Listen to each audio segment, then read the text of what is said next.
अरे बहुत ज्यादा छेड़ी है সিনেমা প্রেমীদের মুখে মুখে লাপাত্তা লেডিসের আলোচনা ও প্রশংসা।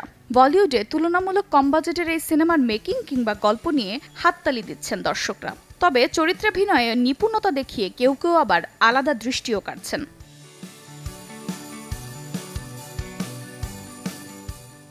রবি কিষান লাপাত্তা লেডিস নিয়ে কথা বললে তার নামটি উজ্জ্বল হয়ে আসে। এই সিনেমায় নিজেকে নতুনভাবে উপস্থাপন করেছেন এই অভিনেতা।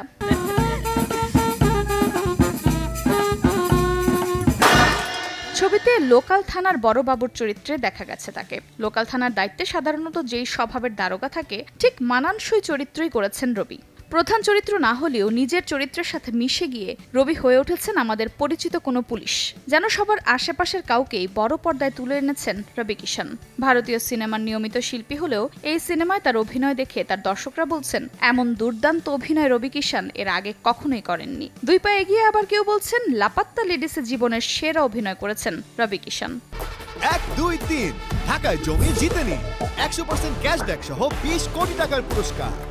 2 दिन हो गया बीवी के खोए और तुम्हारा पति पंकज। রবি এই সিনেমার মাধ্যমে সকল আলো তার দিকে কেড়ে নিলেও এই চরিত্রটি আসলে করার কথা ছিল আমির খানের। আমির নিজে ইচ্ছা পোষণ করেছিলেন এই চরিত্রে কাজ করার, কিন্তু আমিরের প্রাক্তন স্ত্রী কিরণ রাও তার উপরে বেছে নিয়েছেন রবি কিষানকে। এই চরিত্রটি নিয়ে কিরণ গণমাধ্যমকে বলেছিলেন আমির এই চরিত্রটি ভীষণ পছন্দ করেছিলেন। পর্দায় এই চরিত্রটি তিনি রূপদানও করতে চেয়েছিলেন, কিন্তু ইচ্ছাতেই তো আর কাজ হবে না। কিরণের শর্ত দিতে হবে অডিশন। কথা অনুযায়ী আমিরও দেন অডিশন। তবে কিরণের চোখে আমিরের চেয়ে এই চরিত্রের জন্য রবি ছিলেন দুর্দান্ত, তাই তাকেই বেছে নেন তিনি। नेशन बिल्डिंग होता है जब आप इंसानों को बिल्ड करते हैं, सिर्फ एंटरटेन करना चाहते हैं, वो भी बड़ी अच्छी बात है। এ প্রসঙ্গে কিরণ বলেন আমিরের অডিশন খুব ভালো হয়েছিল, কিন্তু রবি কিষানেরটা আরো বেশি ভালো ছিল। তার অডিশন দেখে আমির এবং আমি মনে করেছিলাম এই চরিত্রটিকে রবি কিষান আমিরের চেয়ে বাস্তবসম্মত ও বিশ্বাসযোগ্য রূপে পর্দায় তুলে ধরতে বেশি সক্ষম হবেন। আর সিনেমা মুক্তির পর তার সিদ্ধান্ত নিয়ে একমত এখন